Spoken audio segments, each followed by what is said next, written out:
Πόλη και πάλι πόλη. Όταν περάσαμε την Αδριανούπολη και ξανύχτηκε το λεωφορείο μας στην απέραντη θρακική πεδιάδα, εγώ κάθισα με τη μύτη κολλημένη στο τζάμι για να δω το Μακρύκιο, το περίφημο μακροχώρι της γιαγιάς μου. Κοντεύομαι να φτάσουμε στο Μακρύκιο. Να το, αυτή τη στιγμή το περνούμε.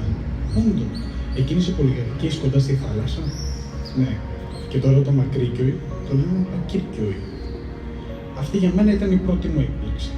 Η δεύτερη έκπληξη ήταν όταν μπήκαμε στην πόλη, τη Βυζαντινή πόλη, εκεί που είναι η Αγία Σοφιά και τα Βυζαντινά ανάκτορα, εκεί που βρίσκονταν οι τουρκομαχαλάδες με τα ξύλινα σπίτια μέσα σε στενούς και σκοτεινούς δρόμους.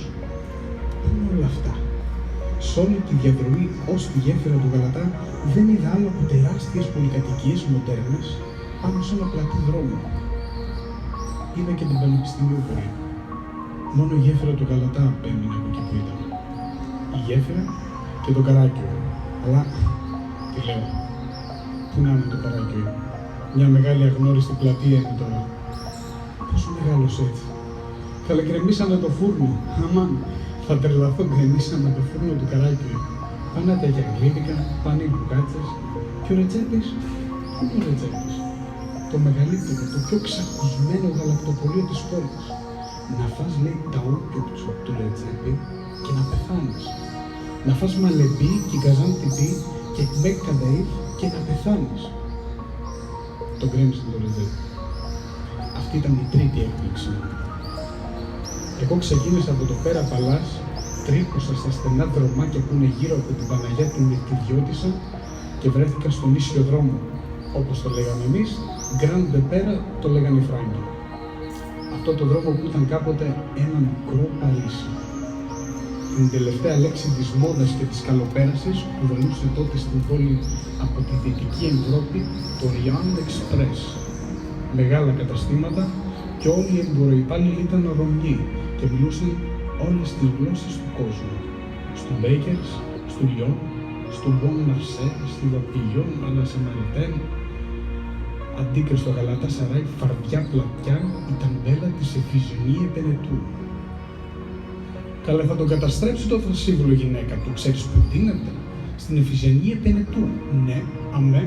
Και τα καπέλα που φορεί είναι όλα μοντέλα της Καλυβρούση. Παίρνω τον δρόμο και ξεκινώ να πάω με τα πόδια προς το ταξί. Θέλω πρώτα απ' όλα να δω το κήπο του ταξιδιού, όπου μου πήγαιναν μικροί για το καθημερινό περίπατο. Και δίπλα στον κήπο ήταν η Μπέλα Βίστα. Εκεί πηγαίναμε τα απογεύματα με τη μητέρα μου και τη γιαγιά μου να φάμε γερμανικό ψωμάκι, σαλάμι ουγγαρέζικο, γραβιέρα ελβετικιά, τσίρους φρεσκοψημένους στη Χόβολη και να πίνουμε μπύρα μπαβαρέζικη.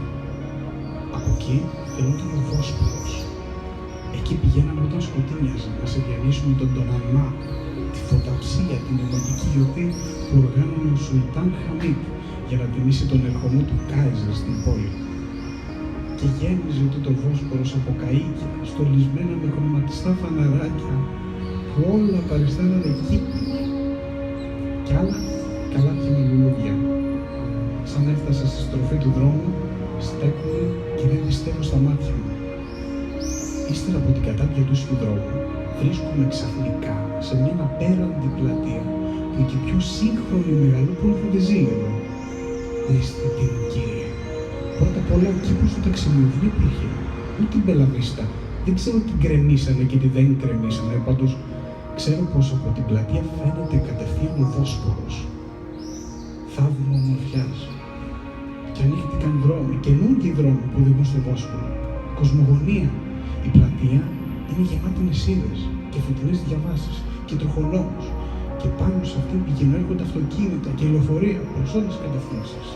Τρελάθηκα.